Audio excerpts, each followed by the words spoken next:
Voilà, donc cette conférence est organisée à l'initiative de FUSE, la Fédération des usagers du spectacle enseigné, et d'Absart, que vous présenteront les thérapeutes par la suite.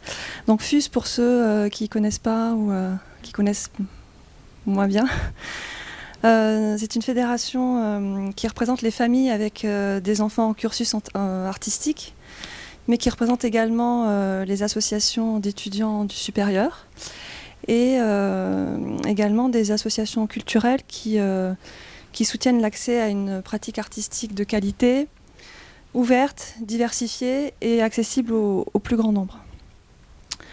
Donc c'est une fédération relativement jeune puisqu'elle a été créée en 2010 à l'initiative de parents d'élèves du CRR de Paris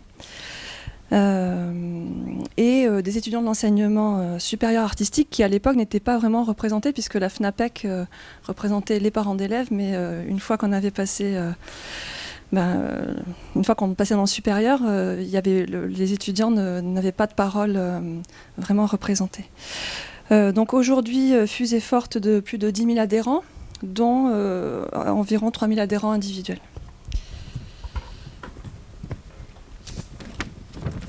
Donc comme je le disais, nous fédérons parents, étudiants, artistes, adultes amateurs, qui s'interrogent, qui ont besoin d'aide ou de soutien, qui ont besoin de trouver des informations, ou qui souhaitent tout simplement partager leur expérience et être mis en lien avec d'autres. Mais on fédère aussi des associations de parents, d'usagers, qui ont besoin d'accéder à des informations, de mutualiser leur expérience, d'offrir des services à leurs adhérents, de former leurs bénévoles, puisqu'on fait des formations en direction des bénévoles, notamment des APEC, d'intégrer un réseau régional, et puis d'avoir le soutien d'une fédération nationale qui est reconnue par les pouvoirs publics. Je rappelle qu'on est soutenu depuis le début par le ministère de la Culture et de la Communication, et qu'on est membre de la COFAC, qui est la coordination des fédérations et associations de culture et de communication. Voilà, on privilégie la dynamique démocratique et la participation des membres, et on a une gouvernance assez souple et transparente. On travaille en partenariat avec d'autres organisations ou des institutions qui sont impliquées dans la transmission des arts du spectacle vivant. Je ne vais pas tous les citer, mais ça peut être autant des professeurs de formation musicale que l'Association Conservatoire de France, les Amis de l'Alto. C'est très large en fait, on est très ouvert. Et c'est aussi ce qui assoit notre légitimité, c'est de pouvoir être en partenariat aussi avec des associations de professionnels et de gens qui sont sur le terrain. Voilà pour la présentation de FUSE. Les rendez-vous de FUSE, donc, dont le lancement est aujourd'hui, sont donc des conférences thématiques animées par des professionnels. Au départ, ce sont des conférences qui ont été imaginées pour être données à destination des parents dont les enfants sont inscrits dans les conservatoires ou dans des centres d'animation ou dans toute autre structure d'enseignement artistique à Paris. Tout simplement parce qu'on a des remontées depuis plusieurs années de familles qui sont en difficulté, même voire désemparées au bout d'un moment, pour accompagner leurs enfants dans un cursus artistique.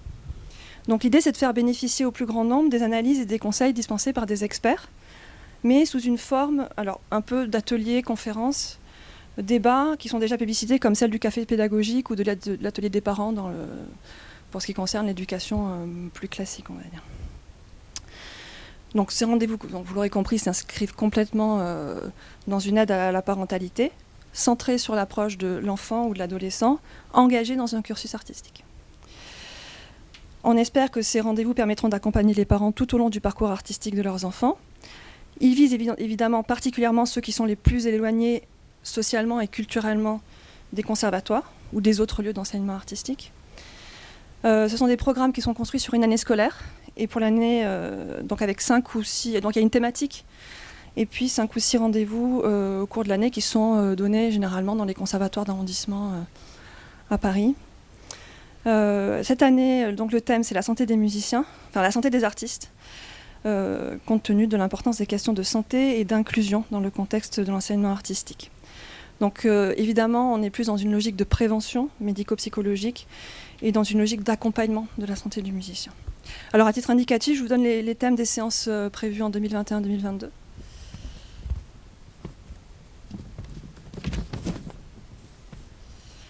Donc aujourd'hui, la conférence sur la santé du musicien, suivie d'un atelier interactif de posturologie, atelier qui sera donné encore une nouvelle fois dimanche matin. Si vous devez partir après, à la fin de la conférence, sachez que vous pouvez encore vous inscrire pour l'atelier de dimanche matin de 10h à 11h30. C'est la suite logique de ce que vous allez entendre aujourd'hui. Ensuite, au début de l'année, il y aura une conférence, donc un rendez-vous de FUSE, plus axé sur la dimension psychologique et sur la question de la puberté et de ce qui se passe par rapport aux pratiques artistiques. Donc on a invité des psychologues qui nous parleront de l'élève musicien, danseur, comédien ou même circassien dans sa dimension psychologique. Un peu plus tard, nous aurons la venue d'une phoniatre qui nous parlera de la voix. Et qui nous parlera d'une éducation adaptée à l'utilisation vocale. Donc c'est pas seulement pour les chanteurs, les élèves maîtrisiens ou les parents d'élèves maîtrisiens, ça peut être aussi pour les personnes qui utilisent particulièrement leur voix, les enseignants par exemple. Donc tout le monde est bienvenu. Ensuite nous aurons un rendez-vous de FUSE sur le corps de l'élève dans l'enseignement artistique, le geste de l'artiste. Un autre sur les comportements alimentaires des élèves danseurs. Je pense qu'on parlera encore de puberté. Et puis le dernier sur les troubles 10 et l'enseignement artistique. Là aussi, on a beaucoup de questions de parents qui ont déjà souvent des réponses pour ce qui est de l'accompagnement de leurs enfants dans l'enseignement classique, mais c'est un peu plus complexe de trouver des solutions pour ce qui est du domaine de l'enseignement artistique. Voilà, donc je vais laisser la parole aux thérapeutes qui vont se présenter. Donc la conférence, c'est 1h45, 2h à peu près. On fera une petite pause entre la conférence et l'atelier. Et puis voilà, donc on est parti jusqu'à 19h30, si vous voulez bien rester avec nous. Merci. Bonjour à tous et à toutes. Avant de commencer, donc, je vais vous présenter rapidement chacun des intervenants. Je vais commencer donc, par Céline Socéanou, qui n'est plus sur le PowerPoint.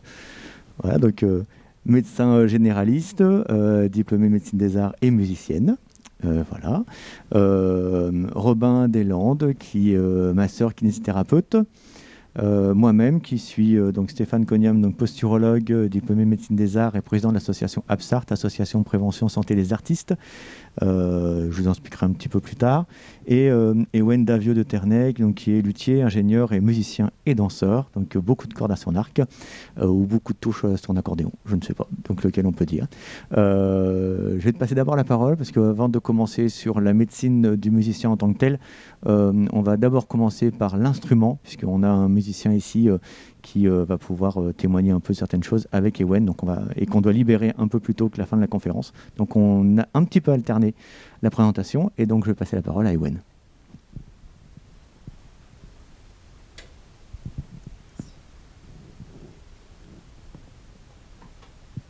Bonjour, ouais.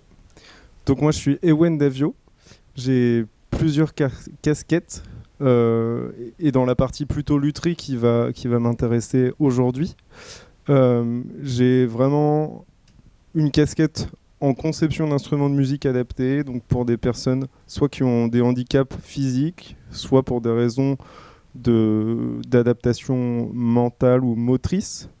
Mais comme vous allez le voir tout à l'heure, parfois jouer de l'accordéon classique, ça peut être aussi un handicap pour certains types de musique.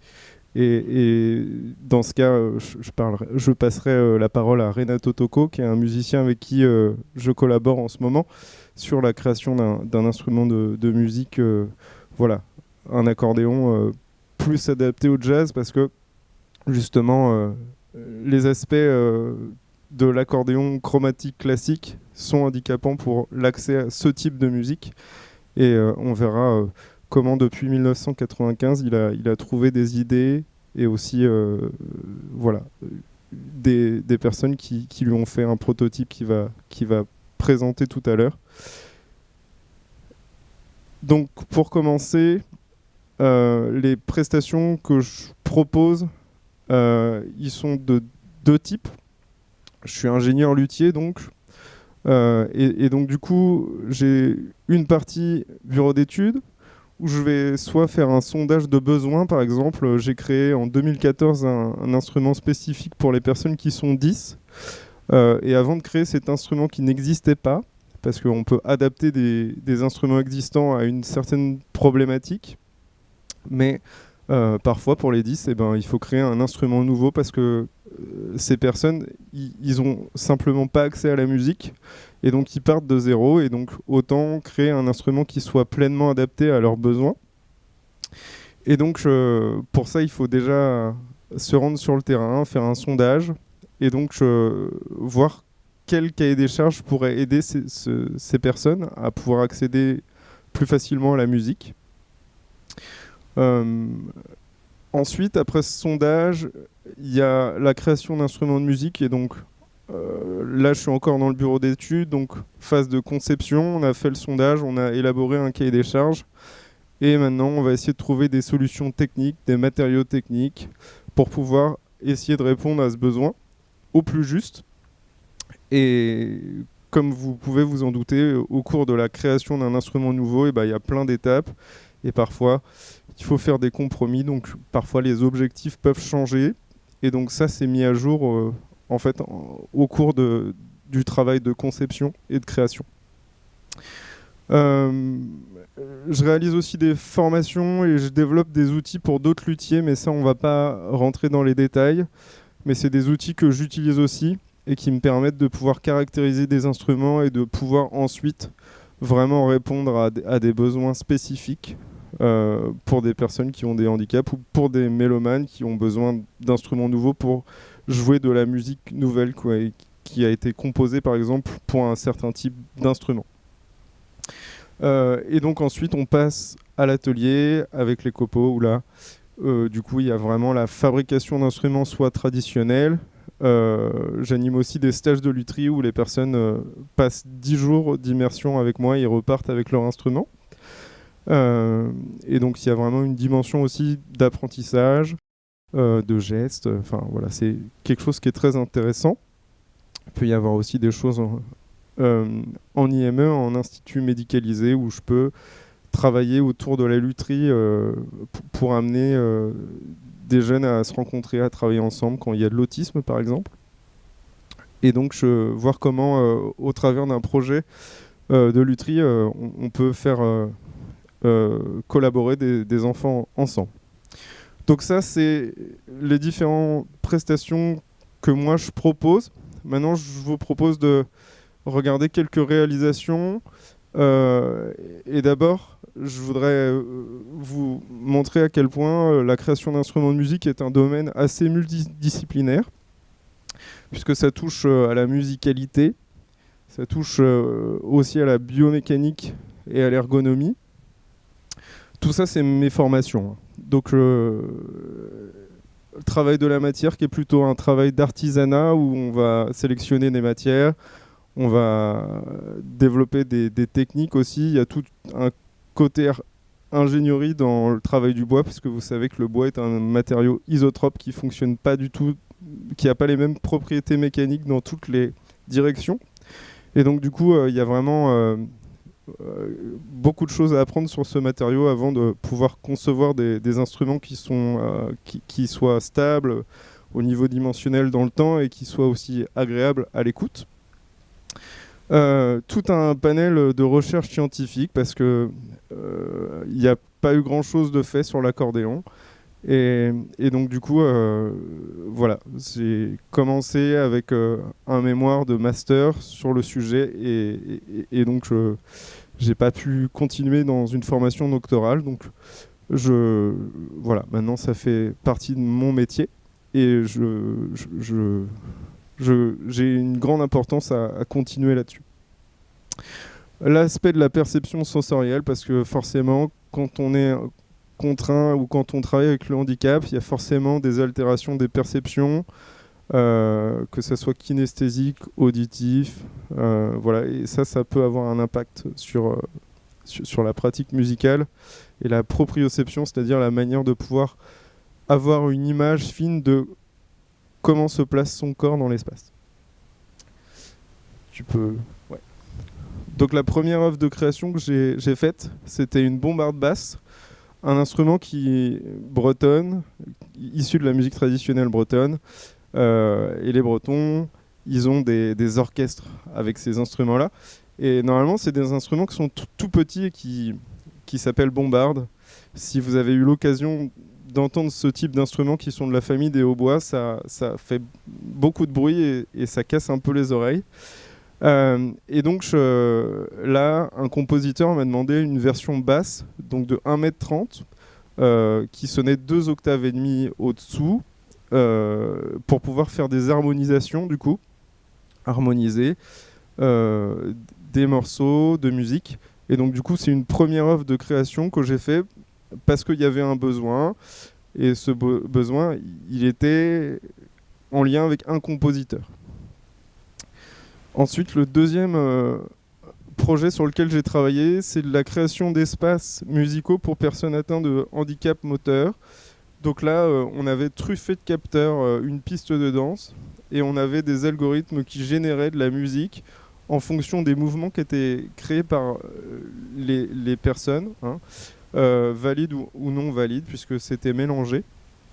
Et donc du coup, ça permettait d'avoir un retour par voix sonore des mouvements globaux qu'on pouvait travailler dans un groupe de danseurs, où là il y avait souvent du handicap mental lourd, et donc du coup c'était un travail assez intéressant. Ensuite, j'ai travaillé sur la Célestine, qui est une guitare à timbre variable. Donc on avait possibilité via un système d'ouïe, de pouvoir modifier le timbre en fonction. Donc ça, j'ai travaillé en collaboration avec un compteur, et il voulait qu'en fonction de ses comptes, il puisse faire varier le timbre de son instrument. Donc c'était voilà, il y a quelques années maintenant. Ensuite, j'ai travaillé sur des modèles d'accordina, donc qui sont des instruments de musique de la famille des accordéons, mais qu'on joue au souffle pour une personne qui n'avait plus possibilité de pouvoir utiliser ses épaules. Et donc du coup, voilà. Et quand j'ai fini ce projet, je me suis aperçu que finalement c'est un instrument qui existait déjà depuis très longtemps. Et donc voilà, c'était assez drôle. Et donc maintenant, je vais inviter Renato Tocco, avec qui je travaille sur un projet qu'on a appelé Liberté, comme un accordéon à basse libre pour Renato Tocco, mais aussi parce que vous allez voir que dans l'accordéon chromatique, normalement, on a des accords qui sont précomposés, et donc ce clavier spécifique à basse libre a pour but d'amener de la liberté, je pense. Et donc voilà, je vais laisser Renato parler de son instrument et aussi de son parcours. Merci Owen. J'ai un petit peu de temps. 1 minute ou 2 ou... 2 minutes, ça va. Bon, tu as dit un truc tout à l'heure terrible, c'est l'accordéon, comme on t'a dit, pas grand-chose a été fait. Ou... Ouais. C'est vrai. Et en fait, l'instrument est récent, il a 200 ans à tout casser. En gros, je schématise, et les puristes m'en voudront pas. On invente d'abord, ou en même temps, le concertina, celui des clowns et de la musique Irish, la musique irlandaise. Et on invente aussi à peu près en même temps le bandoneon des Argentins. Et ceux-là sont assez achevés. Ils trouvent vite une forme définitive. Et le soufflet, dans les 2 cas, il y a un soufflet qui s'ouvre avec, qu'on peut ouvrir et fermer avec les 2 mains. Et il y a 2 claviers qui sont sur les côtés. Voilà. Et les choses auraient pu en rester là. Et d'ailleurs, les premiers accordéons, au début du XXe siècle, se fabriquaient avec alors un clavier ici à peu près comme celui-là, on va dire. Voilà, il avait trouvé une forme relativement définitive, mais ici c'était encore très sur commande, sur mesure. Et grosso modo, l'iconographie de l'époque le montre très bien. Dans les années 20, les gens avaient des claviers à plat comme celui-là, c'est-à-dire que le public ne peut pas vraiment voir les boutons de la main gauche. Il peut éventuellement voir ceux de la main droite. Voilà. Et il s'est passé un phénomène terrible sur l'accordéon au XXe siècle, c'est que la production s'est industrialisée, mais d'une façon dont on n'a même pas gardé trace. Dans les archives, on parle de 100 000 pièces exportées d'Italie par an. C'est-à-dire que l'industrie italienne de l'accordéon fabriquait 100 000 instruments et les exportait dans le monde entier. Alors évidemment, quand on en est là, c'est plus l'usager qui décide, c'est le fabricant. Et le fabricant essaye de percevoir le besoin majoritaire et se plie au besoin majoritaire et l'impose à tout le monde. Et il s'est passé un phénomène à partir des années 40, on va dire, c'est que l'accordéon est devenu une vedette. Et devenant une vedette, on le voyait dans le cinéma, il était susceptible d'être capté pour de l'image. Et on s'est vite aperçu qu'un gars qui joue et dont on ne voit pas les doigts qui gesticulent, c'est pas très vendeur. Et donc ça a probablement convaincu les fabricants de placer le clavier main gauche ici.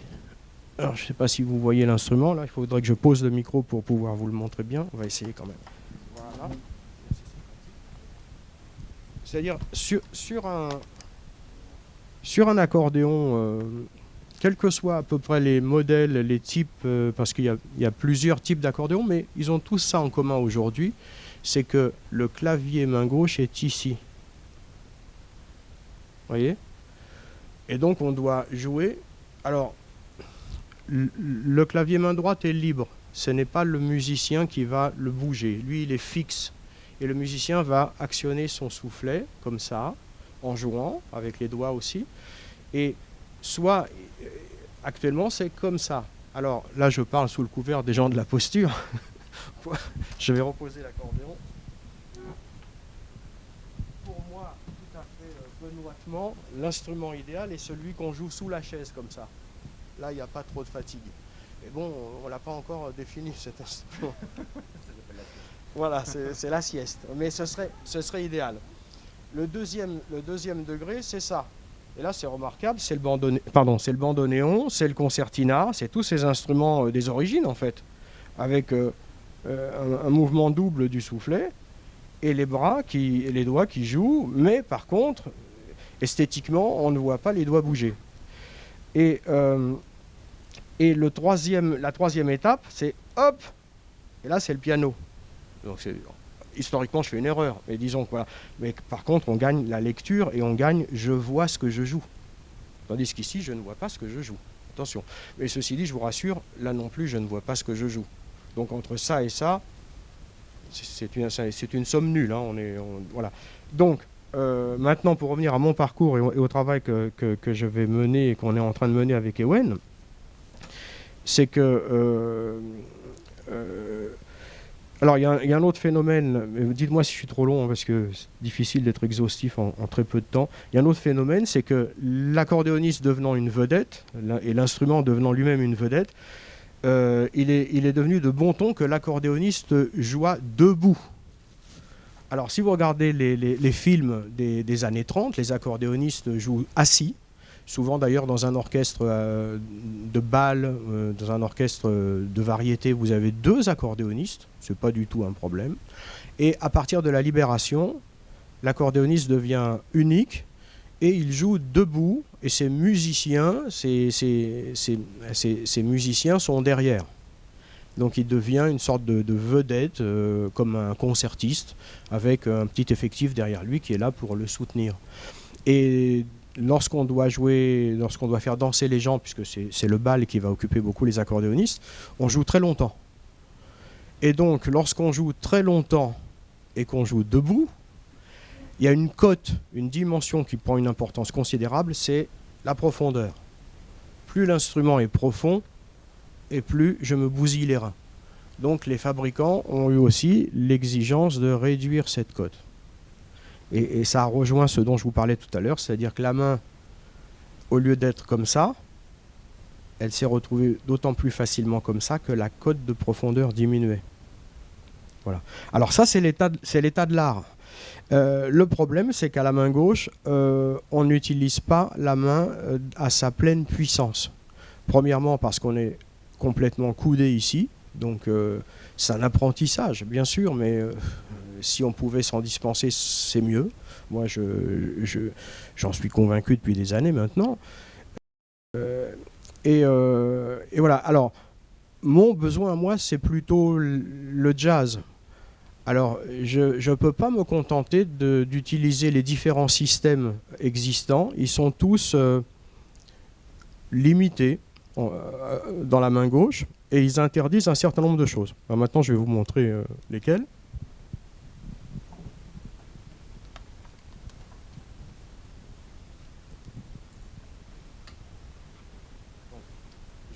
Décrire très sommairement cet instrument. Ouais, c'est gentil. Ça, c'est une caisse droite d'un accordéon tout à fait ordinaire, professionnel, mais ordinaire, et sur lequel on a greffé un soufflet sur mesure et une main gauche d'un instrument existant des années 70 qui était déjà un prototype que j'ai récupéré par hasard absolu et que j'ai fait modifier. Alors, ça me permet, pour le moment, ça me permet d'avoir accès à des notes graves qu'on appelle des basses sur tous les accordéons du monde. Rien de nouveau, mais ça me permet aussi d'avoir les notes médium en face. Et comme le clavier est plat, et là je peux vous le montrer face caméra et face public, je peux placer ma main d'une façon relativement naturelle. J'ai pas de cassure de poignet et je peux donc utiliser mes 5 doigts pour jouer qui une basse, qui un accord.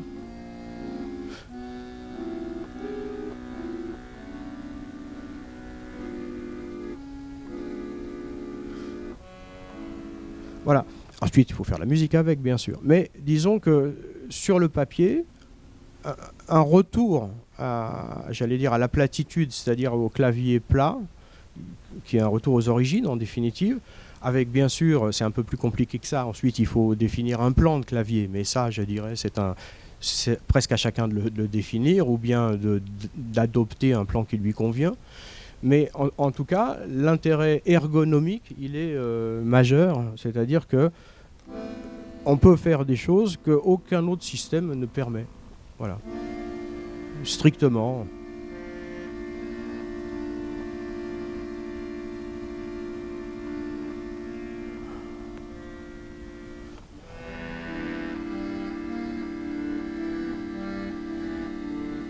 Là, je tiens un accord de 4 sons, et pendant que je le joue, je ne sais pas si vous l'entendez à distance, je joue des basses qui sont distinctes de ces 4 sons.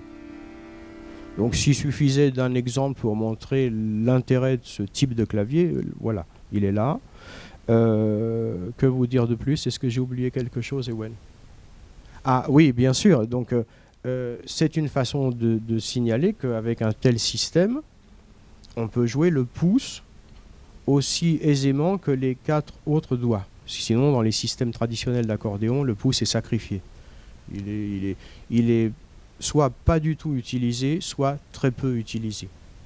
Voilà. Voilà. Est-ce que vous avez des questions? Est-ce que c'est pas trop... Est-ce que c'est pas trop... c'est parlant ce dont je vous ai parlé? Oui. Donc si vous avez des questions, n'hésitez pas.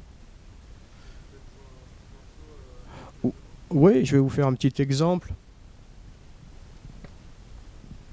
Non, c'est pas la peine.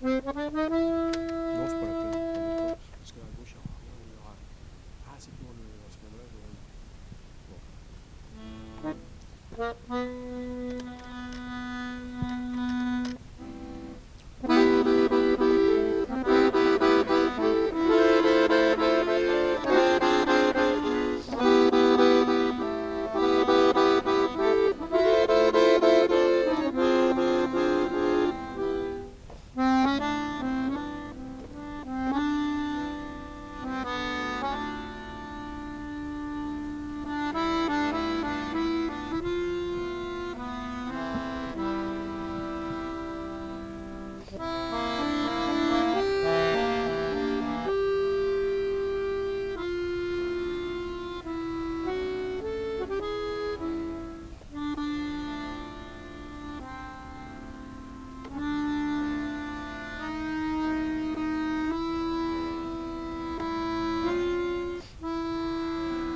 C'est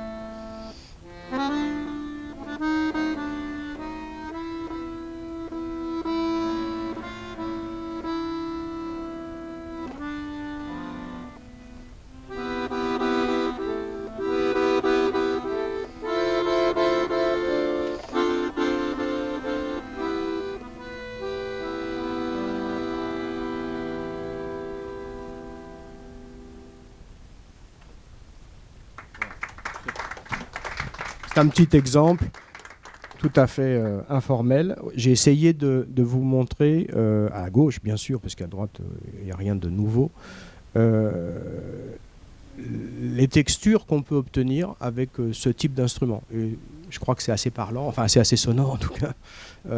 C'est pas... En plus, il faut savoir que il y a un apprentissage. Moi, c'est pas mon instrument principal. Moi, je suis accordéoniste professionnel, donc j'utilise l'instrument qui est à disposition pour mon métier. 90% du temps, j'utilise pas cet instrument-là. Cet instrument-là, je l'utilise que quand je suis en duo jazz ou en trio jazz avec un contrebassiste.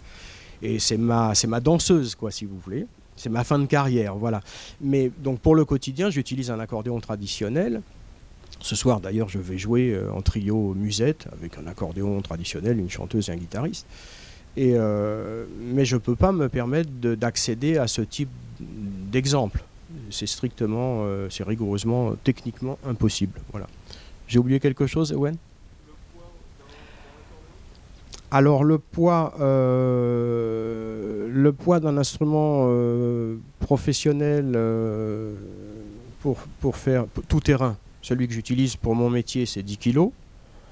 Le poids d'un instrument dédié à la musique classique, c'est un instrument qui existe, enfin qui existe depuis longtemps, mais qui en France s'est diffusé depuis 1990. On est à 15 kg. 14 kg environ, 15 kg. Celui-ci qui est un prototype, c'est une brave bête, hein, c'est pas un instrument final. Il fait 15 kg, mais parce qu'on a cherché à... Il est brut de décoffrage. On n'a pas cherché à l'alléger, donc il fait 15 kg, mais je me fatigue beaucoup moins avec cet instrument de 15 kg qu'avec l'instrument de 10 kg que j'utilise toute l'année. Parce que je joue forcément assis avec cet instrument. Donc le porter, jouer en le portant, c'est rien du tout. Il n'y a vraiment aucune difficulté. C'est ça que tu voulais... Ouais, voilà. Donc pour le poids... Oui, c'est-à-dire à partir du moment où on joue assis, on autorise une profondeur très importante. Il y a un choix. Le musicien doit faire un choix. S'il veut jouer debout, il se condamne à réduire la profondeur. Et le modèle le plus diffusé dans le monde, c'est l'accordéon avec des touches de piano ici. C'est le plus populaire, c'est le moins cher à produire. Donc l'Italie le fabrique, c'est plus de 80% de sa production annuelle. Et son organisation interne fait que cette cote est encore plus petite. Donc il sera difficile... Ces choses-là ne changeront probablement jamais. Simplement, avec des gens comme Ewen qui sont susceptibles de comprendre un problème du début jusqu'à la fin et de lui proposer des solutions, on peut espérer que des musiciens qui ont des besoins particuliers puissent trouver une solution de réalisation. C'est ça le gros intérêt de l'artisanat en général par rapport à l'industrie. Voilà.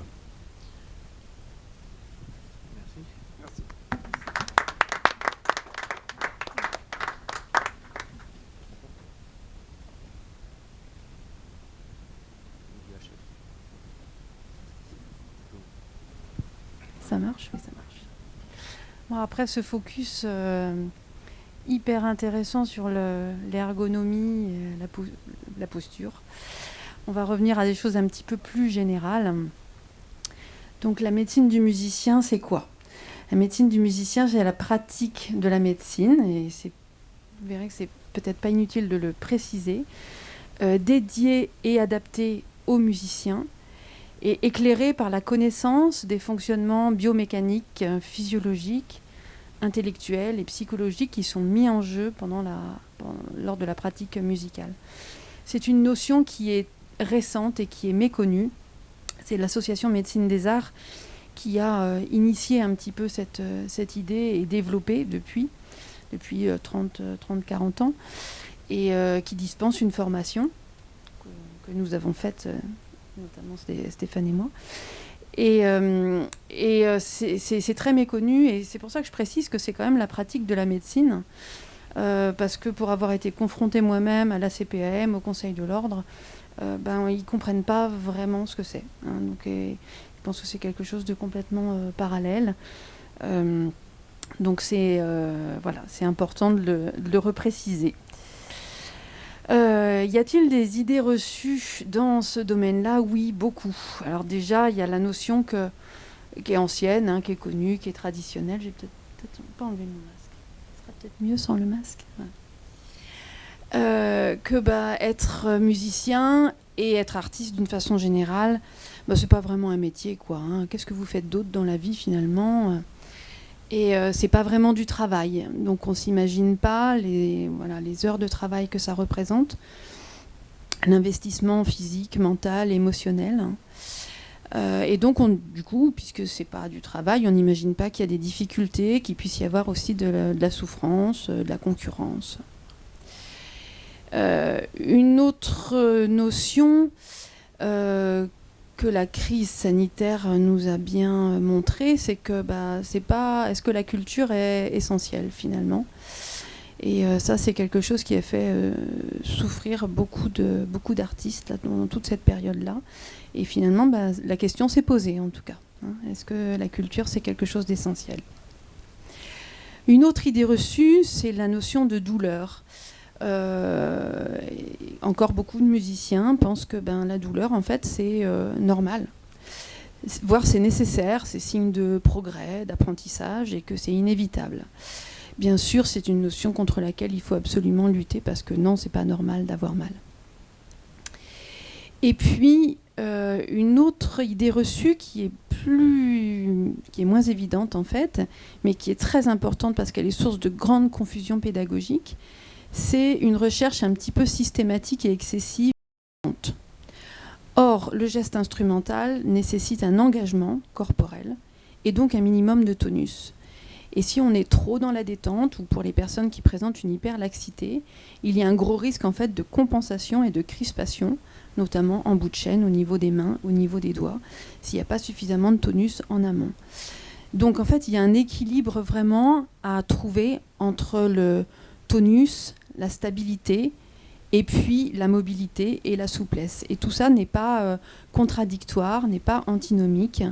Et il faut réussir à... Tu peux mettre la diapo suivante, voilà, à être tonique sans être rigide, et souple mais pas mou. Alors évidemment, ça peut paraître compliqué et contradictoire, mais non, ça ne l'est pas. Et c'est au contraire la clé pour éviter de se faire mal, et aussi pour avoir une qualité de son. On parle souvent d'analogie entre les musiciens et les sportifs, et ça fait même le titre d'un livre, hein, d'une Coralie Cousin, qui est kinésithérapeute des musiciens. Et effectivement, il y a des analogies possibles entre les musiciens et les sportifs. Déjà dans le travail, analogie sur le plan physique, dans la notion d'engagement, d'objectif, tu peux mettre la diapositive, voilà, merci. D'exigence sur le plan physique, avec la notion de travail du geste, avec beaucoup de technicité, beaucoup de précision, beaucoup de répétition. Et puis des analogies aussi dans l'exigence mentale que rencontrent et les musiciens et les sportifs, avec la notion de performance et d'objectif. Et on peut faire des analogies entre les répétitions, les concerts, les concours et les entraînements, les matchs et les compétitions. Mais à côté de ça, il y a aussi des grandes différences. Hein. Les musiciens et les sportifs n'évoluent pas dans les mêmes milieux. Ils n'ont pas des profils psychologiques identiques, s'il existe des profils psychologiques. Et puis, deux choses extrêmement importantes, c'est que déjà la carrière des musiciens est plus longue que la carrière des sportifs. Hein.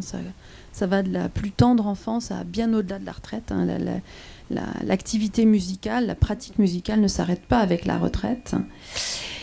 Et la conscience du corps des musiciens est bien moins développée que chez les sportifs. Hein. Ils ont très peu conscience finalement que leur corps est extrêmement sollicité et qu'il faut en prendre soin. Quelles sont les spécificités de vie de travail des musiciens ? Jouer de la musique, en fait, c'est une activité qui est complexe, qui est exigeante et qui combine énormément de sollicitations, tant sur le plan physique que mental et émotionnel. Sur le plan physique, on retrouve des critères de pénibilité du geste qui sont très nombreux. Les gestes sont répétés, ce sont des gestes de haute technicité, de haute précision, qui sollicitent tout le temps les mêmes segments, les mêmes articulations, avec des contraintes de posture qui sont importantes. Et puis, on l'a vu vraiment très clairement avec l'accordéon tout à l'heure, il y a aussi, avant même de jouer, il y a déjà le port de l'instrument qui a son poids et qui va forcément déséquilibrer la posture normale debout sans instrument. Puis même avant le port de l'instrument, il y a le transport de l'instrument. Et ça, c'est pas... Et effectivement, voilà, la preuve, voilà, faut le mettre dans une caisse, faut le mettre sur un diable, et voilà, où il y a l'accordéon, mais voilà, se trimballer avec une contrebasse dans les transports en commun, c'est pas non plus de tout repos. Enfin voilà, ça fait partie aussi des pénibilités physiques. Et puis, on retrouve aussi dans la pénibilité physique des notions d'activité scénique, de chorégraphie, qui peuvent concerner les musiciens. Si on regarde les joueurs de rock metal, hein, il y a des postures, des mouvements au niveau de la tête qui n'ont rien de très aisé et de très physiologique. Hein. Et puis, il y a les ambiances physiques qui ne sont pas toujours non plus... adéquate, on n'est pas toujours dans une salle climatisée ou pas, mais enfin avec une bonne acoustique, avec une bonne structure, avec de l'espace. Il peut faire froid, ça peut être une église, ça peut être en extérieur, il peut faire humide, il peut faire glissant. Enfin voilà, ce contexte-là joue aussi dans la pénibilité et dans les risques. Et puis également la notion de stress et de temps de récupération, pas toujours, ou de préparation, qui sont parfois insuffisants. Donc ça, c'est sur le plan physique. Sur le plan cognitif aussi, il y a énormément de spécificités. Les sollicitations cognitives sont énormes. C'est la lecture, le déchiffrage, la coordination, l'écoute, la synchronisation avec les autres musiciens, l'analyse du morceau, la mémorisation du morceau, toutes les stratégies d'apprentissage qui sont nécessaires pour arriver à tout ça. La concentration et l'attention est sur des durées prolongées, donc ça nécessite beaucoup d'endurance. Le sang-froid, quand on est rendu au concert et qu'il faut éventuellement s'adapter à tel trou de mémoire, à un tempo qui change avec les musiciens avec lesquels on se trouve. Donc beaucoup d'adaptabilité nécessaire et avec en plus un sens de l'exigence et du perfectionnisme qui est extrêmement poussé chez les musiciens.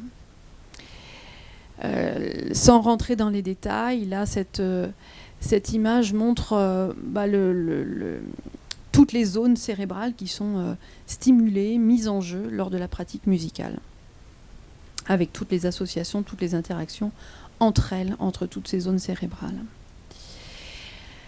Et en dehors donc des sollicitations physiques et cognitives, il y a du coup toutes les conditions de travail, donc l'environnement, le temps de travail, les horaires souvent décalés, les déplacements, parce que souvent les musiciens travaillent à des endroits différents et multiples.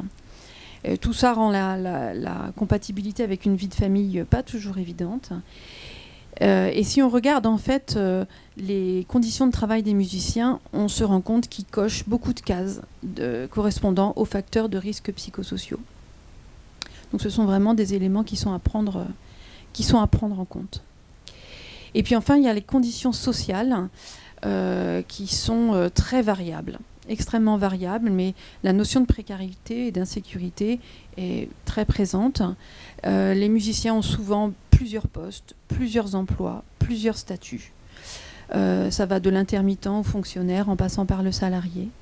Leur couverture sociale et leur suivi médical ne sont pas toujours optimaux non plus. La couverture sociale varie en fonction de leur statut.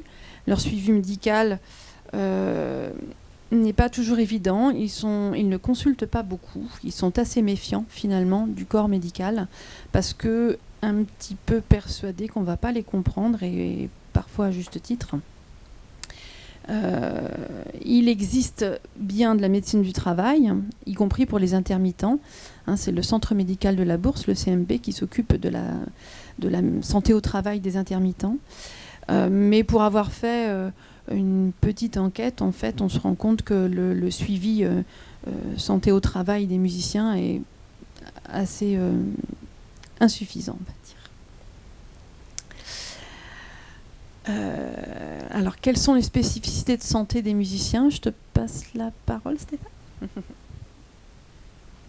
Alors effectivement, le métier de musicien et de musicienne est spécifique. Donc on le voit, il y a des pathologies qui sont vraiment liées spécifiquement à la pratique musicale.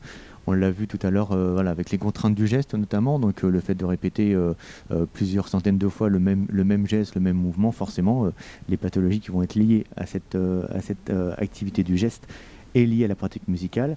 Et il y a aussi des pathologies qui sont donc du coup non spécifiques et qui ont un impact sur la pratique musicale et qui nécessitent une prise en charge adaptée. Donc je vais enlever le masque aussi, parce que du coup j'avais oublié d'enlever le masque. Si tu peux passer à la slide suivante, merci. Il n'y a pas beaucoup d'études qui existent pour recenser un peu quelles sont les pathologies ou l'état de santé des musiciens ou des musiciennes. Quelques-unes existent, donc on vous en a mis ici. Par exemple, voilà, donc, une étude de Rousselot de 2006 qui a fait une étude sur les batteurs, et donc en disant que 43% des batteurs se plaignent de souffrir ou d'avoir mal du rachis. Donc c'est vrai que les batteurs sont très souvent tendus au niveau du dos et aussi en arrondi. 18% des batteurs professionnels présentent une hypoacousie, donc ce qui est quand même assez important, quand même, quasiment 20%. Le ministère de la Culture, donc en 2017, recensait que 76% des musiciens-interprètes travaillent habituellement en soirée et la nuit. Donc on parlait tout à l'heure des conditions de travail, des conditions de vie et des conditions sociales. On se doute bien que en termes d'alimentation, en termes de sommeil, en termes de vie familiale, tout cela va avoir des conséquences. La Cura, donc, qui a sorti une étude en 2019 sur les risques psychosociaux des musiciens et musiciennes dans les musiques actuelles, recensait que 4 artistes sur 5 souffraient de troubles de sommeil et de mauvaises habitudes alimentaires. Donc, ce qui est quand même assez énorme. Et 50% des artistes rencontrent des problèmes auditifs. Donc ce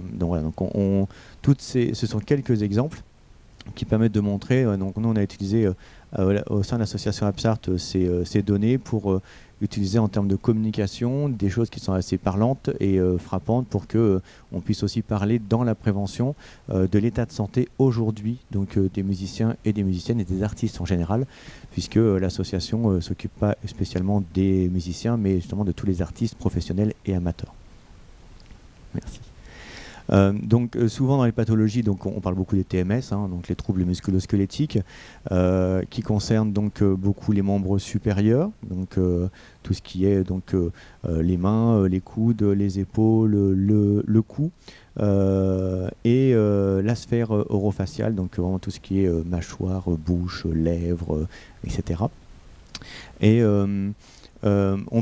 tous ces TMS peuvent aller simplement du simple surmenage, donc la petite fatigue qu'on peut avoir, mais la tendinite qui apparaît, qui disparaît, qui apparaît, qui disparaît, donc régulièrement, jusqu'à la tendinopathie chronique, donc qui revient tout le temps, donc, voire qui est tout le temps présente. Donc voilà, il y a des musiciens, des musiciennes qui n'arrivent jamais à se sortir de leur tendinite pour différentes raisons, et ça on va voir un peu tout ça tout à l'heure. Il y a aussi, ouais, non, c'est bon, on peut passer.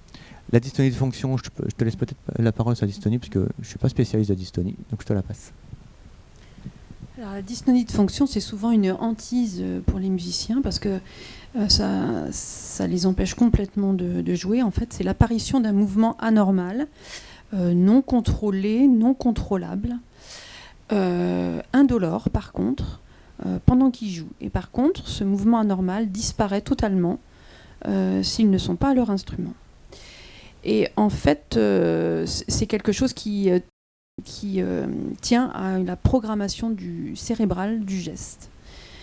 Ce n'est pas un trouble musculo-squelettique, il n'y a pas de lésion tendineuse, il n'y a pas de lésion au niveau des muscles, des tendons, des nerfs. C'est la programmation cérébrale du geste qui pose problème. Ça touche surtout les doigts. Chez tous les musiciens, tous les instrumentistes peuvent être concernés, et ça peut toucher aussi les muscles des lèvres, les muscles de la bouche chez les instrumentistes avant. C'est donc leur hantise parce que ça peut ruiner vraiment une carrière professionnelle. Et ça n'est pas reconnu comme maladie professionnelle, et ça c'est vraiment quelque chose de très problématique. Et le traitement de ça, c'est une rééducation. Il faut qu'elle soit vraiment spécifique, vraiment spécialisée par un kinésithérapeute qui connaisse le problème. Et c'est une rééducation qui est extrêmement longue parce qu'il faut vraiment déprogrammer le geste, retrouver le geste hors instrument, puis sur instrument. Mais ça prend beaucoup de temps, des mois ou plus.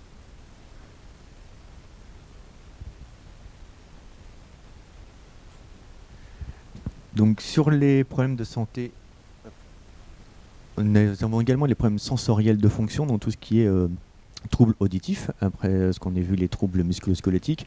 Donc on a tous les problèmes d'hypo, d'hyper, de presbyacousie, d'acouphènes, de fatigue auditive.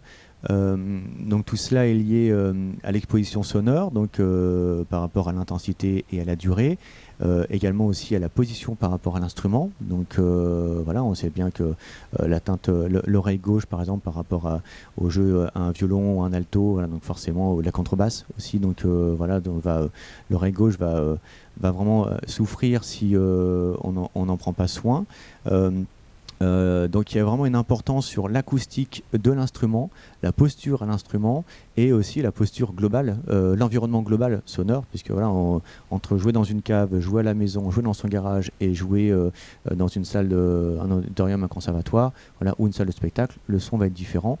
Donc il y a énormément de travail à faire sur l'acoustique du musicien. Il y a dans l'orchestre, il y a aussi beaucoup de choses qui sont censées être faites avec des parsons, des placements aussi des musiciens qui ne sont pas forcément faites convenablement, voilà, pour être gentil. Voilà, et bien évidemment il y a aussi beaucoup de campagnes de sensibilisation et de prévention qui sont faites de plus en plus. On sait que voilà, donc souvent dans la prévention, la première chose qu'on parle auprès des musiciens, notamment d'orchestre, c'est le risque auditif, voilà, parce que voilà, on en parle assez souvent depuis de longues années. Maintenant, ce sont aussi les douleurs liées à la posture instrumentale ou au geste instrumental. Donc il y a encore d'autres choses à travailler, mais les campagnes de sensibilisation auditive et de protection auditive sont de plus en plus fréquentes, heureusement. Il y a encore beaucoup de travail, mais ça avance. On a aussi tout ce qui est problème visuel, voilà, et donc tout ce qui va entraîner donc des fatigues, des céphalées, des douleurs oculaires, tout ce qui est larmoiement, d'hypertension oculaire. Ça, ce sont tous les symptômes. Donc, on s'aperçoit là, on voit une magnifique partition. Voilà, on imagine voilà, donc, un musicien qui va devoir déchiffrer cette partition. C'est sûr que la qualité de la partition, l'œuvre en elle-même, mais aussi du coup la qualité de l'éclairage aussi. Quand on va travailler dans un orchestre et travailler dans une fosse d'orchestre, c'est différent. Voilà, travailler à l'opéra dans une fosse et travailler dans une grande salle bien éclairée, c'est totalement différent aussi. Donc là, l'environnement va forcément beaucoup impacter les problèmes visuels du musicien et de la musicienne, la température également, mais l'hygrométrie, le matériel qui va être utilisé. Maintenant, on joue aussi de plus en plus avec des tablettes rétroéclairées pour lire les partitions. Est-ce que c'est bien ou est-ce que c'est pas bien? Voilà, donc je vous laisse le débat à une autre conférence. Mais voilà, donc c'est aussi, voilà, il faut s'adapter aussi avec le matériel qui est mis à disposition. Beaucoup de sollicitations en oculomotricité, donc il faut pas oublier que par exemple, voilà, si on regarde simplement un musicien en orchestre, il va devoir regarder ses doigts, son instrument, les autres joueurs du même rang, le chef d'orchestre, le public, éventuellement avoir de temps en temps soit beaucoup de lumière qui lui arrive en pleine tête si au cas où il y a en plein visage si au cas où il y a des projecteurs, mais éventuellement pas de lumière du tout parce que simplement la lumière sur son pupitre s'il joue dans une fosse. Tout cela, il va falloir regarder au loin, regarder au près, regarder au loin, regarder au près. Donc ça, c'est en termes de fatigabilité oculaire, c'est vraiment énorme, ce qui occasionne justement des fatigues oculaires, des céphalées, etc. Et donc, dans ce cas-là, il faut une nécessité de correction optique adaptée. Il faut vraiment que les professionnels de l'optique soient formés au métier des musiciens et aux problématiques des musiciens et des musiciennes, ce qui n'est pas le cas. Voilà, mais pareil, avec Absart, on y travaille également. Donc, tu peux passer... Et bien évidemment, dans tout ce qui est la vie du musicien et les problèmes qu'il rencontrait, on parle des risques psychosociaux tout à l'heure, il y a tout ce qui est difficultés psychologiques, le trac, l'anxiété de performance, le stress, les conduites addictives également qui existent dans le monde de la musique, alors produits licites ou illicites, on sait très bien qu'il y a beaucoup de musiciens justement pour ne pas pour combler les problèmes de tendinite chronique, voilà, ou de douleurs répétitives, ou pour gérer le stress, prennent des antidépresseurs, des antidouleurs, etc. Donc voilà, ils se soignent eux-mêmes, donc sans forcément là on soigne on cache surtout les symptômes, voilà, et on ne traite pas les causes. Donc c'est un peu problématique. Donc, voilà, donc après, il y a d'autres problématiques également sur lesquelles il faut s'occuper. Donc on voit que la médecine des artistes, là, donc, les problématiques qui doivent être abordées sont énormes. Puisqu'on a aussi tous les problèmes donc, orofaciaux, donc tout ce qui est dysfonctionnement de l'ATM, donc l'articulation des maxillaires, donc toute la bouche, les mâchoires. Les problèmes dentaires ou d'orthodontie, les problèmes respiratoires, donc pneumoparodie, les infections respiratoires, les troubles au niveau du pneumothorax, les traumatismes, tout ce qui est chute, les risques routiers. C'est pas comme si les musiciens et musiciennes faisaient beaucoup de routes. Donc surtout quand on est enseignant et qu'on est sur 5 écoles différentes, par exemple, voilà, on est tout le temps sur la route. Sans compter les concerts, voilà, etc., les répétitions. Les risques liés au public, les risques électriques aussi. Donc, il y a 3 ans, je crois que 3 ou 4 ans, il y avait dans la presse une musicienne bassiste qui est morte électrocutée sur scène parce que voilà, c'était mal branché, il y avait un risque électrique et du coup, voilà, elle est décédée sur la scène, donc en pleine répétition. Les risques dermatologiques, donc bien évidemment tout ce qui est allergie, par exemple. Et tout ce qui est risque urogynécologique, tout ce qui est problème d'incontinence, parce qu'on ne sait pas forcément, mais tout ce qui est tous les chanteurs, notamment, enfin les chanteuses, ont de très nombreux troubles d'incontinence. Voilà, donc il y a une étude qui est sortie il y a quelques mois maintenant qui en parle, donc c'est bien.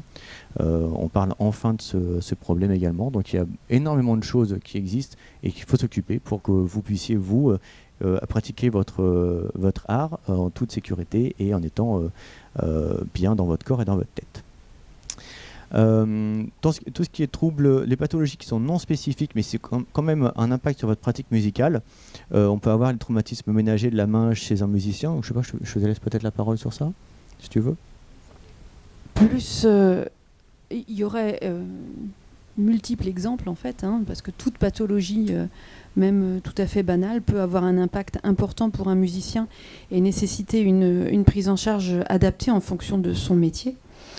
Et c'est vrai que par exemple, un traumatisme ménager, bêtement, ça marche plus, si ça marche, en mettant un couteau dans le lave-vaisselle, voilà, on se blesse, c'est un violoniste, voilà. Et il faut trouver un chirurgien qui soit quand même averti de l'utilisation de la main que va faire ce musicien. Il y a des problématiques aussi, sans parler vraiment de grosses pathologies, mais qu'est-ce qu'on fait chez un adolescent qui a besoin d'orthodontie et qui est instrumentiste avant? C'est pas simple. Qu'est-ce qu'on fait avec les bagues? Est-ce que ça va modifier son embouchure à l'instrument?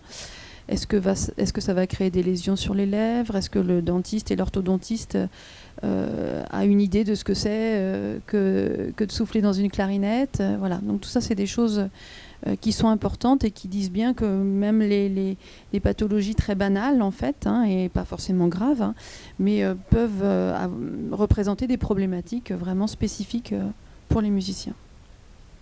Et ça nécessite du coup d'avoir des soignants médicaux et paramédicaux qui soient avertis, qui aient un minimum de connaissances et de conscience, de sensibilité en fait à ce que c'est qu'un musicien et quelle est sa vie au quotidien.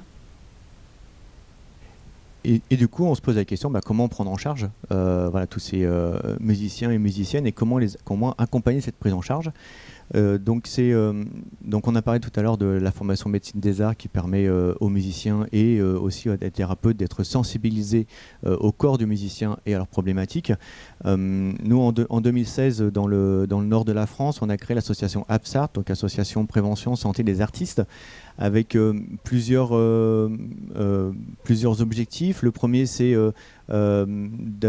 d'intervenir dans les structures culturelles, mais aussi d'enseignements médicaux ou paramédicaux, comme les écoles de kiné, les écoles d'ostéo, les écoles d'optique, les écoles d'infirmiers et d'infirmières, mais également dans les conservatoires, écoles de musique, écoles de danse, écoles d'art plastique, voilà, donc pour justement sensibiliser à la prévention de la santé.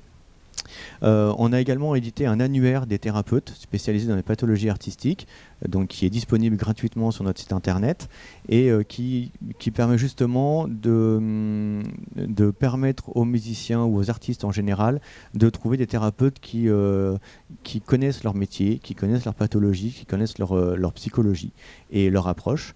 Donc ce sont des thérapeutes qui sont soit diplômés de médecine des arts, donc qui ont eu cette formation, comme Céline ou comme moi, ou qui sont artistes eux-mêmes, donc ils savent aussi du coup de quoi ils parlent, puisqu'ils vivent eux-mêmes les contraintes occasionnées par le métier artistique, ou en tout cas qui depuis très longtemps, une grande partie de leur clientèle ou de leur patientèle sont des artistes. Donc ils savent de quoi ils parlent, ils peuvent recevoir ces artistes, et donc les thérapeutes, aujourd'hui on en a une bonne centaine qui sont partout en France, mais aussi à l'étranger, au Québec, en Italie, en Espagne, en Allemagne, donc pour permettre justement aux musiciens qui sont par exemple dans le nord de la France et qui ont leur kiné dans le nord, ils sont en concert, en stage, etc. à Marseille par exemple, et ils savent qu'à Marseille, ils vont sur l'annuaire, ils savent qu'à Marseille, il y a une super kiné qui est à Marseille et qui vont pouvoir aller voir parce qu'elle est super formée. Voilà. Et donc ça, c'est vraiment l'intérêt de ça.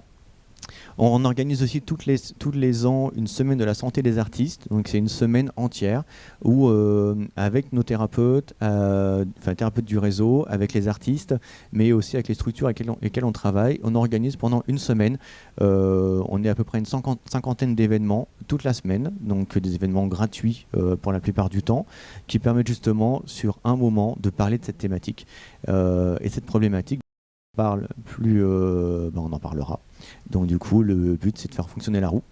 Et on organise également des études nationales, donc là on en est à la 2e.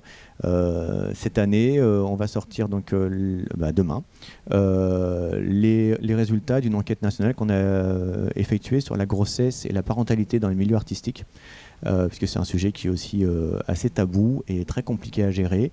Voilà, quand on est artiste, quand on est danseuse ou musicienne et qu'on est en train de développer sa carrière, est-ce que c'est le moment d'avoir un enfant et de disparaître du monde artistique pendant plusieurs mois? Voilà. Et si au cas où on est deux intermittents, quand le bébé sera né, est-ce que l'un des deux va mettre sa carrière entre parenthèses, et lequel ou laquelle? Voilà, donc toutes ces questions se posent, et donc on a interrogé à peu près 2000 personnes pour avoir cette étude. Voilà, donc c'est le genre de choses sur lesquelles on travaille pour faire avancer les problématiques des questions de santé au sein en France et à l'étranger. Donc nos activités, on intervient sur et le musicien lui-même, et sur l'instrument, et sur son environnement. En termes de musiciens, je vous disais, on intervient dans les structures culturelles et les structures artistiques en général. On va travailler sur l'échauffement du musicien, parce que à chaque fois quand on intervient dans les structures ou dans les conservatoires, que je demande qui fait un échauffement avant de commencer à travailler son instrument, parce que je vous rappelle qu'on dit travailler son instrument, donc ce qui est un vrai travail, du coup. On joue de la musique, mais on travaille son instrument. Les termes ne sont pas anodins. Quand on demande qui s'échauffe avant de commencer de jouer, il y a peut-être 4-5 mains qui se lèvent sur une salle de 50 personnes. Voilà. Et d'ailleurs, ici, qui fait un échauffement avant de commencer de travailler son instrument? Ok, voilà. Donc j'ai gagné. Donc après, il y a échauffement et échauffement aussi. Donc souvent, les musiciens qui ont souvent s'échauffent le cou. Voilà, les mains, voilà. Puis après c'est tout, parce que c'est vrai que quand on joue debout, on n'utilise pas tous ses jambes, ni ses chevilles, ni ses genoux, ni son bassin, donc surtout pas le bassin. Donc voilà, donc toutes ces choses-là sont à travailler. On parle de récupération active, on parle d'étirement avec ou sans instrument. Moi, mon métier, c'est d'être posturologue, donc je travaille sur la posture à l'instrument, la posture hors instrument et la posture à l'instrument. Donc je travaille sur les déséquilibres posturaux qui peuvent occasionner des troubles posturologiques, et quand on a réglé ça, on travaille sur le geste à l'instrument et donc la posture à l'instrument. On va travailler sur la respiration, sur le travail mental hors instrument. Il ne faut pas oublier que beaucoup d'études montrent aujourd'hui que le travail mental est aussi intéressant pour le cerveau et les muscles, donc que le travail avec l'instrument. Donc des personnes qui ont besoin d'adapter leur temps de travail et de faire des pauses parce qu'ils ont des tendinites ou qu'il y a un problème ou des douleurs, on peut travailler une demi-heure ou une heure hors instrument. C'est aussi efficace que de travailler avec l'instrument. Donc ça, il faut le savoir aussi, mais il faut bien le faire. Mais c'est très efficace. Et on va travailler également sur l'organisation du travail. Donc le temps de pause, parce que quand un musicien commence à travailler, déjà il ne se chauffe pas, ou en tout cas très rarement, ou pas assez. Et après, en général, il commence à bosser son instrument 1 heure, 2 heures, 3 heures, Puis il n'y a pas de pause entre deux. Donc quand on parlait du musicien qui est un sportif de haut niveau, c'est sûr qu'on imagine bien un sprinter qui va courir pendant 3 heures d'affilée sans faire de pause. Donc vous, c'est pareil. Donc vous ne faites pas de pause. Donc on peut imaginer que des douleurs peuvent arriver assez facilement. Je vais travailler donc sur la posture. Donc, alors il n'y a pas de bonne posture et de mauvaise posture. Donc s'il y avait une bonne posture par instrument, tout le monde la connaîtrait et je n'aurais pas de travail. Donc heureusement il n'y a pas de bonne posture. Donc ça c'est très bien. Donc, mais la posture est vraiment personnelle. On est tous différents, on est tous différentes, on a tous des morphologies différentes, des façons d'aborder son instrument aussi différentes. Son histoire personnelle est différente et l'histoire qu'on a avec l'instrument est totalement différente. Donc il n'y a pas de bonne et de mauvaise posture. La posture est vraiment personnelle. Par contre, l'idée, c'est vraiment de faire attention à sa propre histoire, mais surtout de faire attention aux comparaisons et aux imitations avec d'autres musiciens, notamment des maîtres. Et surtout aujourd'hui, depuis l'apparition de tout ce qui est les cours sur YouTube, etc., ou même ou de regarder un peu des concerts. Donc, moi, je veux jouer comme tel musicien ou telle musicienne, etc. Et du coup, on prend une posture qui imite la personne à qui on veut ressembler. Et vu qu'on est tous différents, donc on n'a pas tous les mêmes médicaments licites ou illicites pour tenir le choc, et on n'a pas tous les mêmes médecins qui nous permettent de subir et d'engager vraiment tout ça. Donc il faut faire vraiment attention aux réseaux sociaux, mais du coup je vais te passer la parole là-dessus. Et vraiment il faut oser aussi parler, il faut aussi demander conseil aux personnes qui sont compétentes autour de vous. Alors il y a les professeurs bien évidemment, les professionnels de santé qui sont formés. Il ne faut pas hésiter à se renseigner, il ne faut surtout pas hésiter à écouter son corps. Donc la difficulté que les musiciens ont et les musiciennes, donc comme l'a dit Céline tout à l'heure, c'est avoir mal, c'est pas normal. Donc quand on est musicien et musicienne, avoir mal, c'est pas normal. C'est pas le métier qui rentre, c'est pas c'est normal, moi aussi j'ai eu mal avant. Non. Donc c'est pas normal. Donc on peut travailler son instrument sans avoir mal, être performant sans avoir mal. Donc il faut s'écouter et se renseigner auprès des personnes qui peuvent vous aider. Donc et sur les réseaux sociaux, je te laisse la parole. D'accord. J'ai parlé à ta place, désolé. Quelques photos de posture. Donc on voit magnifique poignet droit à la basse. Voilà, donc des jambes magnifiquement croisées. Ouh là, tu vas vite. Hop, voilà, donc pareil, la photo du milieu, donc le jeu des pédales qui est toujours un peu compliqué, la voûte de la main, voilà, qui est voilà, une main bien écrasée sur le piano, voilà, les percussionnistes aussi, c'est toujours un peu compliqué, et puis la position au micro qui est magnifique avec le pouce qui tient le micro comme ça, c'est magnifique. Donc il y a plein de petites choses à faire, donc, et à changer, tu peux changer. Merci. Donc pourquoi faire un bilan postural, mais je vais aller vite, c'est vraiment déjà parce que c'est bien d'avoir une carte de fidélité chez votre kiné ou chez votre ostéo, voilà, il y a un kiné ici donc c'est un ami donc ça va, mais en fait en général au bout de 10 visites il vous en fait pas une gratuite, donc non, ça marche pas, on est d'accord. Donc l'idée c'est vraiment d'arrêter de voir à répétition kiné et ostéo. Donc à partir du moment où les douleurs sont répétées, que vous allez voir votre kiné à répétition et que vous allez voir un ostéo régulièrement, c'est qu'il y a un truc qui ne va pas. Donc en fait là vous soignez tout le temps les conséquences mais pas la cause. Donc le but c'est quand même de faire un bilan postural pour connaître quelles sont les causes de vos douleurs. Donc ça permet de travailler sur vos douleurs musculaires, les tendinites, les cervicalgies, les lombalgies, les migraines, des choses qui vous parlent j'imagine. Pourquoi aller voir aussi faire un bilan postural? Parce que ça permet aussi de comprendre pourquoi il y a un passage, un morceau, une phrase, une note que vous n'arrivez pas à atteindre. Voilà.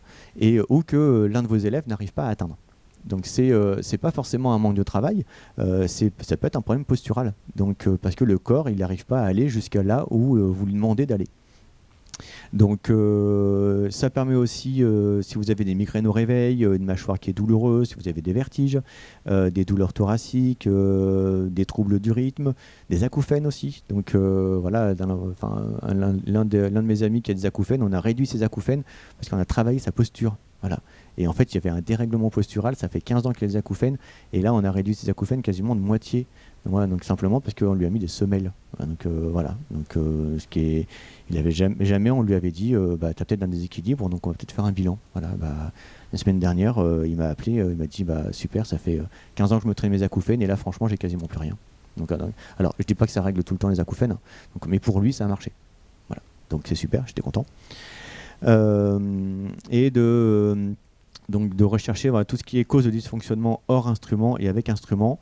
L'exemple, voilà, donc la main gauche et l'œil gauche dysfonctionnel. Moi je donne toujours l'exemple par exemple du violoniste qui a besoin de regarder donc sa main gauche et donc il va forcément tourner la tête pour regarder sa main gauche. Voilà, donc forcément on va dire oui, c'est normal d'avoir mal ici, donc voilà, au niveau du cou et des cervicales parce que je tourne ma tête. Oui, sauf que si votre œil gauche ne fonctionne pas très bien, donc il est censé regarder par là. Si au cas où vous regardez de près, il est fatigué, donc il regarde par là plutôt que de regarder par là, c'est votre œil droit qui va fonctionner. Donc pour regarder à gauche, c'est votre œil droit qui va devoir regarder. Donc vous allez tourner encore plus la tête vers la gauche pour faire fonctionner votre œil droit. Donc là, l'œil gauche lui va par là, l'œil droit il va par là. Voilà. Donc forcément, vous allez augmenter vos douleurs des cervicales parce que c'est votre œil qui dysfonctionne. Vous aurez beau travailler et aller voir le kiné régulièrement et travailler à fond votre morceau ou votre instrument, il y aura toujours ce problème puisque vous ne traitez pas l'œil.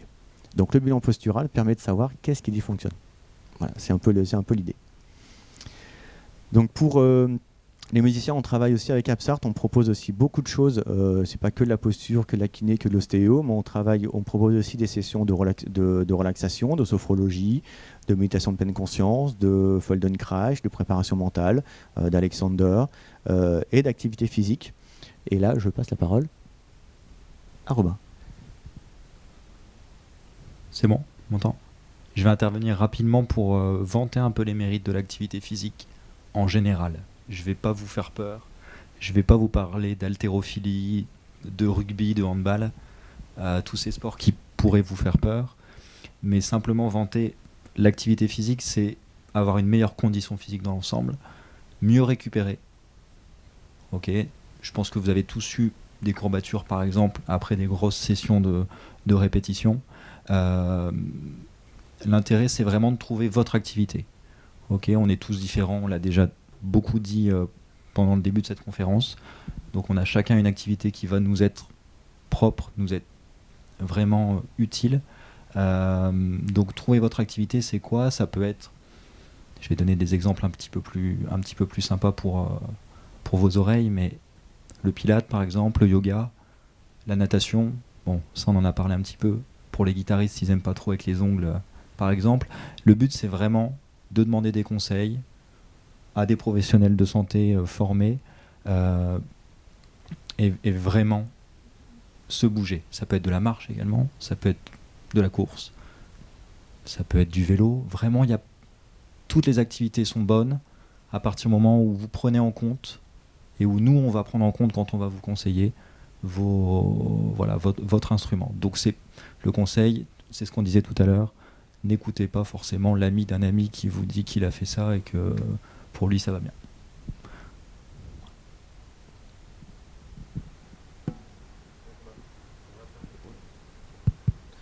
On va parler également donc, de l'hygiène de vie. Donc, on travaille beaucoup aussi sur le sommeil, l'hydratation, l'alimentation. On a des naturopathes, des diététiciens, des nutritionnistes dans l'association.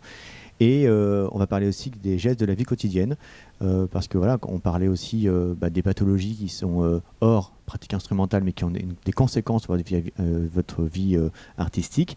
C'est le travail devant l'écran, c'est le travail devant l'ordinateur, c'est le port de charge, c'est votre literie.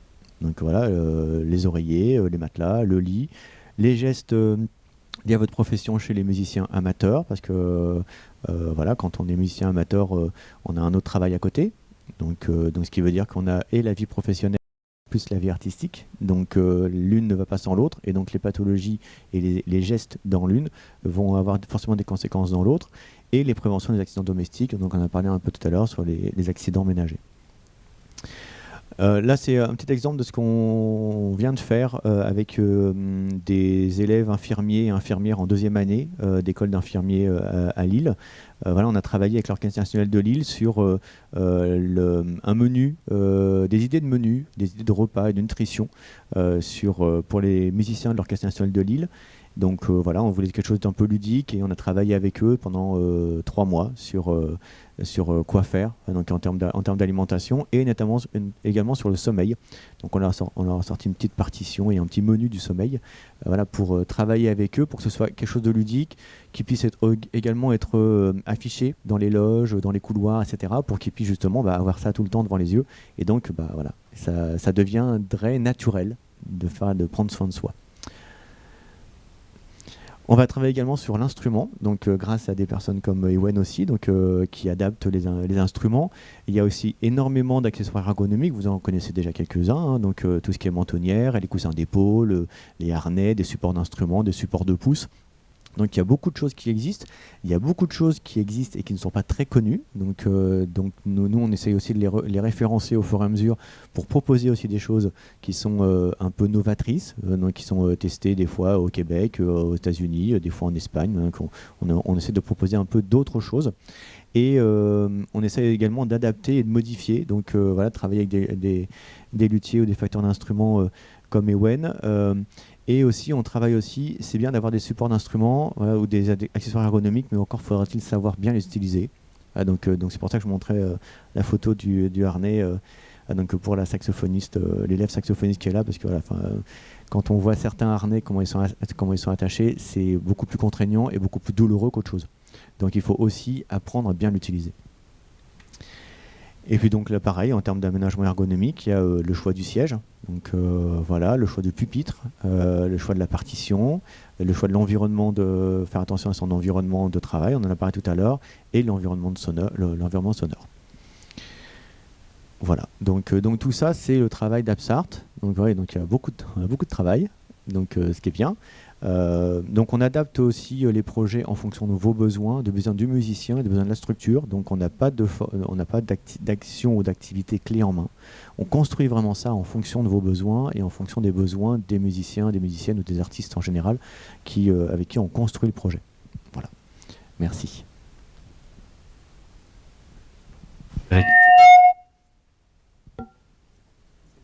Je vais récupérer la main pour la dernière partie. Là, on vous a mis juste dans cette diapo un petit récapitulatif de ce qu'on a dit tout à l'heure. Je ne vais pas revenir sur tout, mais on va revenir sur 2-3 points quand même. La bonne posture, on en a parlé déjà avec Stéphane depuis tout à l'heure.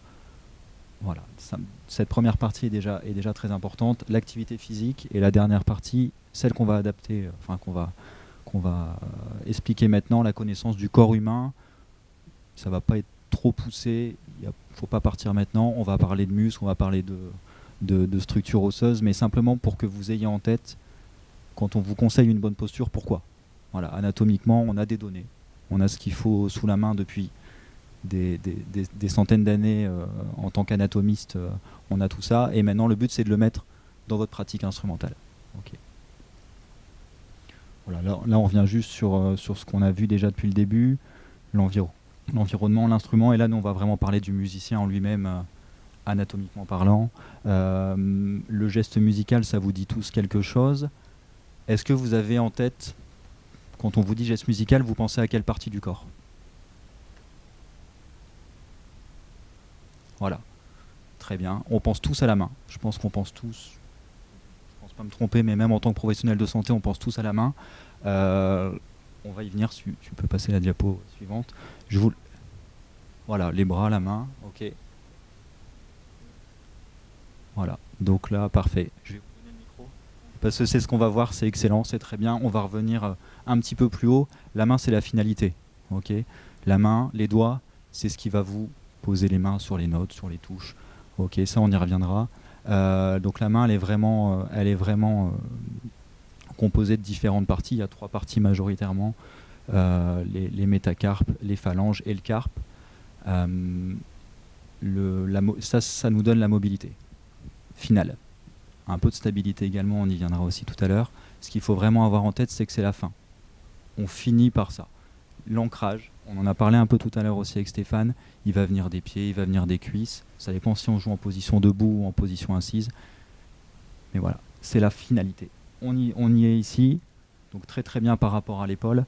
La première partie vraiment que nous, en tout cas en tant que thérapeute de santé, on va vous expliquer, on va vous mettre vraiment le cerveau dessus, c'est l'omoplate. Donc ceinture scapulo-thoracique, ok, l'omoplate, on va essayer de venir vous expliquer comment le plaquer. Ok, ça j'y reviendrai dans la diapo suivante. Deuxième partie fixe, le poignet. Troisième, voûte métacarpienne. Ok, donc cette diapo-là, ceinture scapulaire. Est-ce que vous savez tous à peu près où est positionnée votre omoplate? Ok. On va juste se faire une petite activité pour le ressentir, si ça vous va. Je vais devoir poser le micro. Je vais juste vous demander d'empoigner vos coudes. Main gauche, droite, main droite, coude gauche.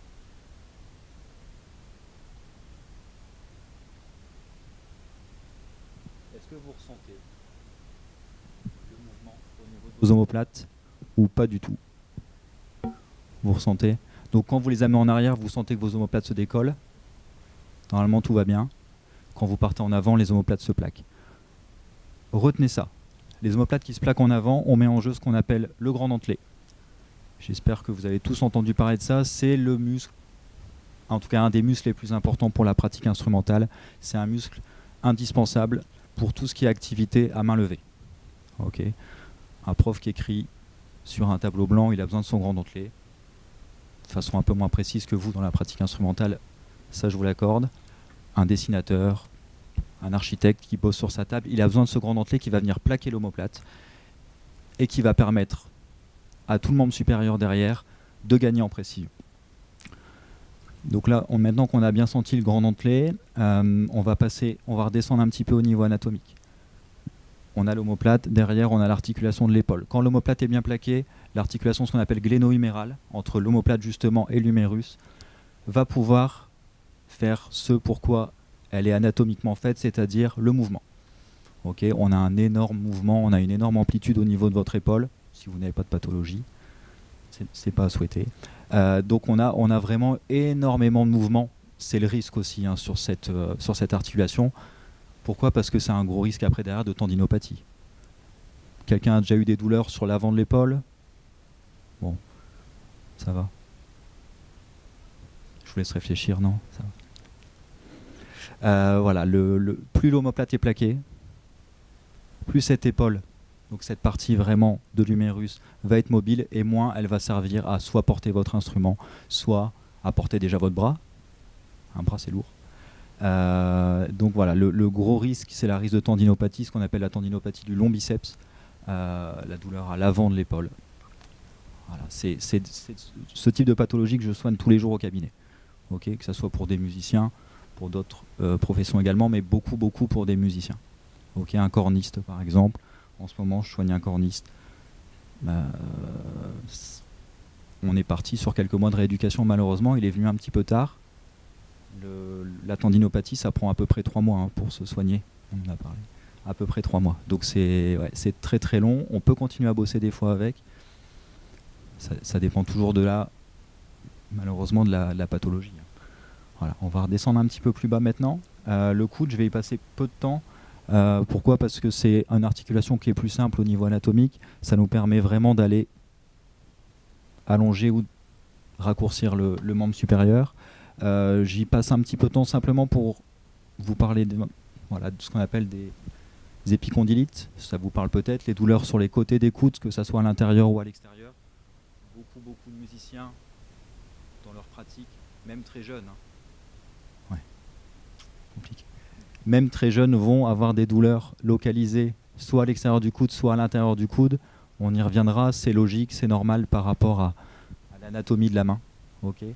Donc, pareil, même chose, ça c'est quelque chose que je vois, je pense, je dois avoir 2-3 patients par jour au cabinet pour des épicondylites latérales. C'est ce qu'on appelle le tennis elbow dans le langage commun.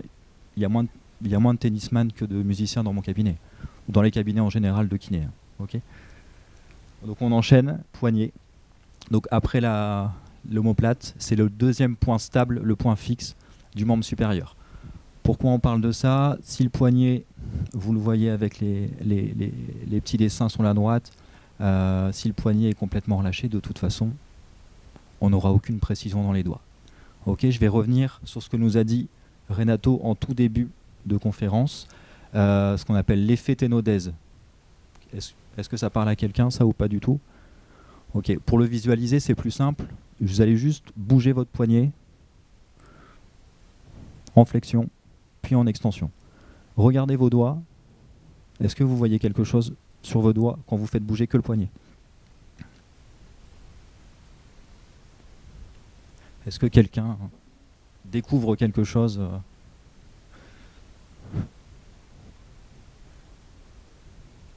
Ok. Et le reste de tes doigts, est-ce que tu as l'impression de voir quelque chose également ou pas du tout ? Ouais, ok. Est-ce que les autres voient quelque chose ? Quand vous êtes en flexion. Ok.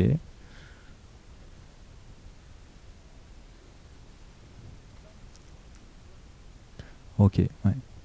Donc là, effectivement, l'effet ténodèse, quand on ramène en flexion, naturellement, nos doigts vont avoir tendance à se mettre en extension. Ok ? Quand on ramène en flexion, donc en extension du poignet, nos doigts vont avoir tendance à se fléchir. C'est ce que nous disait Renato tout à l'heure sur son accordéon. La difficulté, si lui, il est en flexion complète, ses doigts naturellement se mettent en extension. Et donc c'est plus dur pour lui d'aller chercher en flexion. Ça vous semble peut-être pas difficile là quand on le fait pendant 30 secondes, mais je pense que Renato bosse un peu plus que ça tous les jours, je pense. Voilà, la difficulté elle est là. Ça met en tension des tendons et des muscles contre lesquels on doit lutter. Donc la position de référence au niveau du poignet, c'est ce qui est marqué en deuxième position.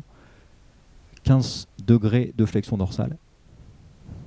Légèrement ramené vers vous quand vous avez la paume de main vers le bas. Et 15 degrés légèrement tourné vers l'extérieur. Donc cette position-là, ici, un petit peu ramené vers vous et vers l'extérieur. Ça, c'est notre position de référence dans laquelle nos doigts vont être les plus précis et les plus mobiles sans qu'il y ait de contrainte. Ça ne veut pas dire qu'elle doit être bloquée, ça ne veut pas dire qu'on ne doit pas bouger de ça, ça veut dire que régulièrement, ou en tout cas le maximum de temps pendant la pratique instrumentale, on doit tourner autour de cette position-là. Ok. Est-ce qu'il y a une question ? Alors, 15 degrés de flexion dorsale, donc un tout petit peu ramener la main vers vous et légèrement tourner vers votre extérieur à vous, donc vers la droite. Voilà. Ça, c'est dans cette position que votre main sera la plus efficace. mais on va venir après derrière parce qu'il y a d'autres choses. Là, la main, elle est relâchée, mais on va parler des voûtes. Justement, c'est bien. Voûte métacarpienne. 3e point d'appui au niveau du membre supérieur. Pourquoi on a besoin de cette voûte? Pareil, c'est un point d'appui pour tous les muscles intrinsèques de la main. Donc dans la main, il y a des muscles. Tous les muscles dont je parlais tout à l'heure au niveau du coude ne servent pas. Voilà, il y en a d'autres finalement dans la main, directement, qui vont nous permettre surtout d'ouvrir la main et de l'écarter. Ok. Donc si on n'a pas cette voûte métacarpienne qui est bien formée, je vais montrer un petit peu ce que c'est la bonne position. Vous pouvez tous poser votre main sur votre genou. Ça nous donne à peu près. On a tous des genoux différents, on a tous des mains différentes, mais ça nous donne à peu près la bonne position au niveau de la main. Vous voyez à peu près ce que ça donne? Ok. Très bien. Il y a un petit exercice qui est hyper intéressant pour s'en rendre compte et pour en plus travailler au niveau musculaire. Je vais le faire sur la table et vous pourrez le faire sur votre cuisse. Vous allez garder. Hop. Bon, sinon, je vais le faire avec une main. Donc, ça va aller. Donc, avant-bras posé sur une table et vous allez juste. Je dis juste parce que ça semble facile, mais ça l'est pas. Vous allez faire glisser vos doigts et les ramener. Ce qui est intéressant dans cet exercice-là, c'est qu'en même temps, ça fait bien bosser le poignet, c'est-à-dire que notre poignet finit dans une bonne position, la position de référence dont on parlait tout à l'heure. Et la deuxième chose, c'est qu'on va venir travailler cette voûte métacarpienne. Ce qui est très difficile dans cet exercice-là, c'est le 5e doigt. Le 4e pour les guitaristes. Okay. Donc ça, le but, quand on remonte ça, c'est de réussir à remonter harmonieusement, sans décoller l'avant-bras. Donc de ramener les doigts, les 4 en même temps, et en même temps la voûte métacarpienne, mais je vois ici sans griffer. Ok, donc on finit pas sur la pulpe, surtout. On ramène. Est-ce que vous avez tous un petit peu essayé? Est-ce que ça vous semble... Ça prend un peu de temps pour se rendre compte de ça. Vraiment, vraiment, c'est la répétition. C'est un exercice qui n'est pas très difficile musculairement. Je pense que personne n'a de courbature ou de crampe pour l'instant. Donc n'hésitez pas à le faire de temps en temps et à vraiment voir l'harmonie. Hein, le cercle autour, au-dessus. Très bien. Sans griffer surtout le dernier doigt. Le 5e doigt, là, le petit doigt l'auriculaire, surtout pas griffé. Très bien. Et on va descendre encore un petit peu sur les doigts. Quand on a une omoplate bien fixe, bien stable, comme on l'a montré tout à l'heure sur le premier exercice, qu'on a une épaule qui est bien mobile, grâce à cette omoplate stable. Quand on a un coude libre, sans tendinopathie, pas de rendez-vous de kiné de prévu, un poignet dans la bonne position de référence dont on a parlé tout à l'heure, et une voûte métacarpienne formée avec un bel arrondi, on peut se permettre de répéter, sans avoir d'inflammation tendineuse. Le gros risque, ce que moi je vois beaucoup au cabinet, je l'ai déjà dit, ce sont les inflammations tendineuses. Les inflammations tendineuses, elles arrivent pourquoi? Parce que vous répétez ce que disait Stéphane tout à l'heure, et je vais le répéter encore une fois, parce que c'est vraiment le gros risque, et c'est ce qui fait que moi, beaucoup de mes musiciens arrêtent de travailler. Ce sont ces tendons. Ok. Je vais pas rajouter trop d'anatomie là-dessus. Et là, je vais passer la main.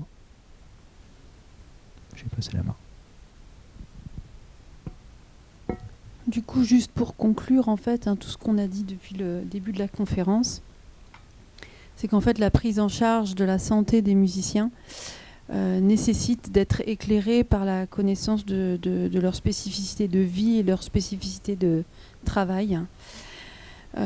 Et donc, ça passe par la formation des intervenants et des soignants médicaux et paramédicaux, avec la grande importance de la pluridisciplinarité et du travail en réseau entre soignants et différents intervenants. Et puis la sensibilisation, tu peux passer, la sensibilisation des structures d'enseignement et de production artistique. Et c'est super qu'on soit ici, là, à Musicora avec Fuse, parce que c'est vraiment exactement ça qui est nécessaire pour sensibiliser tout le monde. Et puis la sensibilisation des musiciens eux-mêmes, à prendre conscience que leur corps, ils doivent en prendre soin autant que de leur instrument. Parce qu'ils savent prendre soin de leur instrument, mais ils n'ont pas cette notion-là pour leur propre corps. Voilà. Merci à tous.